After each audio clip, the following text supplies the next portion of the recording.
Hey dear creative, welcome back to my channel. My name is Chinyaka and I'm the creative lead of this page. Without wasting much of our time, let me show you guys step-by-step guide on how to make this gorgeous side rows autogele in step-by-step. Okay, quickly let's dive into the tutorial.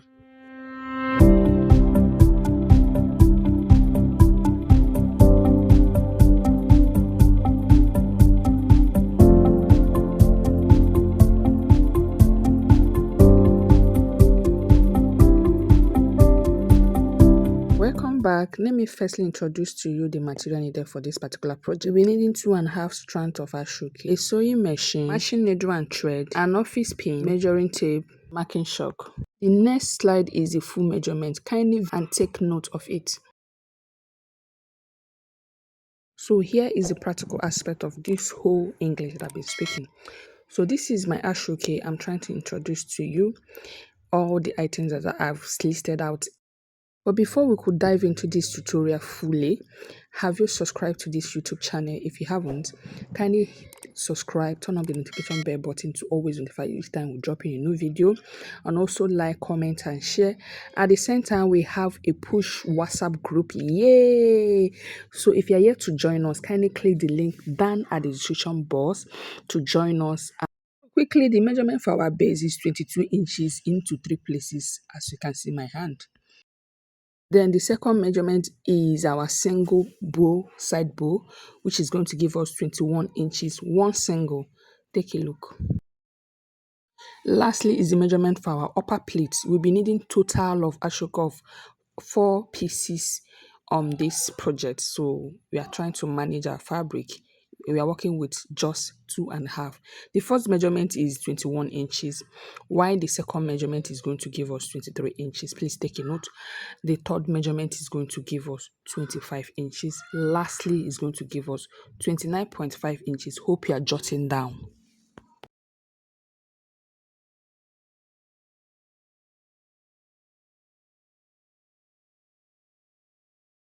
So as I was saying, we have our push WhatsApp group where you can have access to us, where you can interact with us, where you can have access to drop in any tutorial of your choice that you want us to mention on. Okay, so that is the essence of us having that group WhatsApp. If you haven't joined, kindly do so. So this is how you're going to place it on your sewing machine and stitch the 4 of them. I've gone ahead to stitch the 4 of them. We all know how to do that. So I'll proceed in making out our pleat. Before we make out this pleat, we'll be needing 2 of clip. So I've just showed you guys.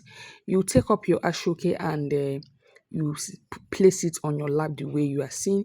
But if you have another method of you making your pleat, it's fine. What we are looking at is the end result. So you make out your first pleat the way you see my hand.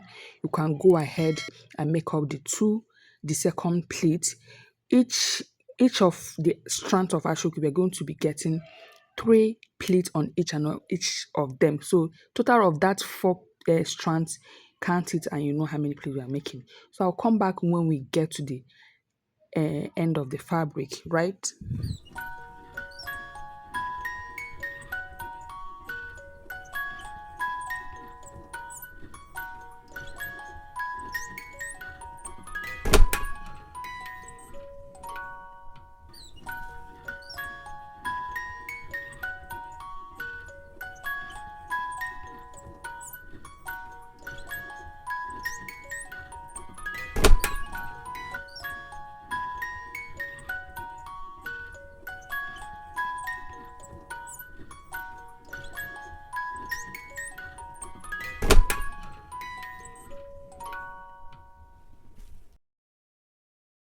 Boom, we are getting to the end of the fabric. So let's proceed in stitching them together.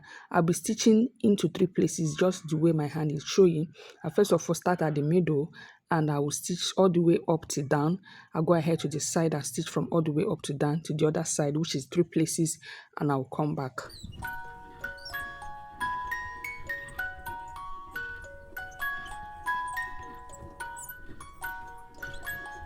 Note as you are stitching, please try as much as possible to make it a loose stitches. In other words, it will give it that natural firm tacking, right? That is what we are looking at. So I've done stitching the three places that I initially talked about. Then moving ahead is our handle. Grabbing your handle the way you see my hand. Because we are managing the fabric, I'm trying to push in the handle a little bit so that it will give my pleats a little bit of height, right? So you push it a little bit like that. Once you are satisfied, you go ahead to secure that handle. Please, if you don't know how to secure your handles, or you don't know how to tag the edges of your Autogele appropriately very well, please do well to watch this part carefully, and as well follow. Don't do fast forward though, because if you do fast forward, you will not be able to grab one or two techniques that I shared in here. I purposely show this particular part so well so that you'll be able to learn, right? Then when you go ahead to cut it, when you finish stitching, I go ahead to bring in my handle. As you can see, my handle is 11 inches instead of 13 inches. Reasons because we are managing the fabric. So you place it the way you are seeing, upward like that, and you go ahead to tack as well. Please watch carefully. If I'm explaining, you might not understand, okay?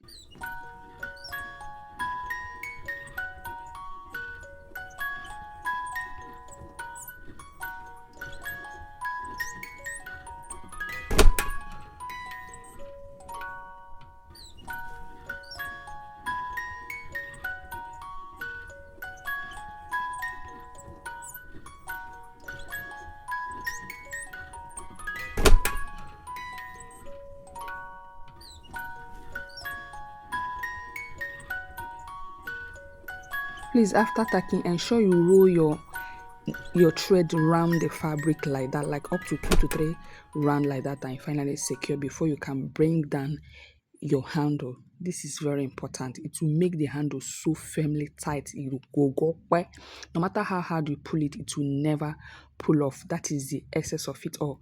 Then when you are done, you go ahead to secure this part, this tiny part. I have not shown this part before, so you secure it so well before we can get it ready to stitch the all of them down to sewing machine, right? Keep watching to understand better. And when you are done with this one end, you go ahead to repeat the same thing in the other end of the handle. Okay, I'll come back.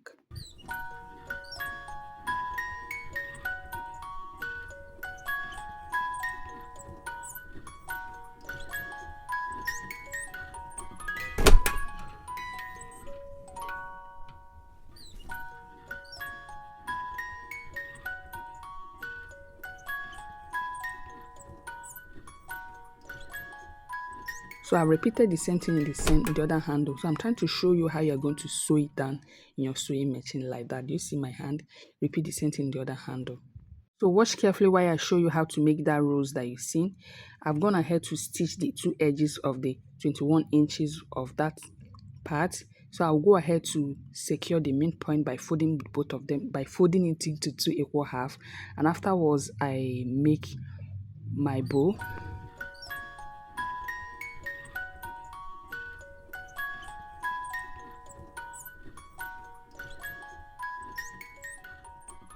At this point, you need to watch carefully. From the one end, grabbing a pinch of bead and trying to make a pleat all over from the top right corner from the left side. I hope you get. Then when you are making the pleat, you are trying to bring everything together. When you get to the where you secure the midpoint, you bring the front side and the back side together, securing them with your clip.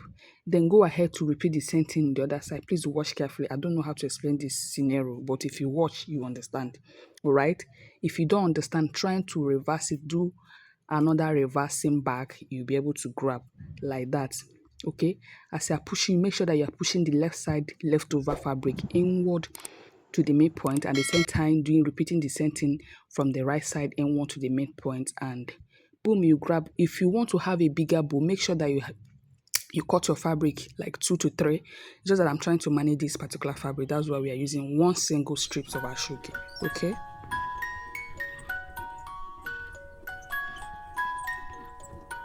Hey, at this point you are still watching. You guys are amazing. Thank you so much to my new subscribers, my old subscribers. Thank you so much for sticking by.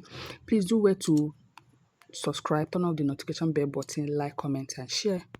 After securing your bow, you grab in a little pieces of fabric like the way you are seeing, and use it to cover up the where thread are showing. And afterwards, you tack it Okay.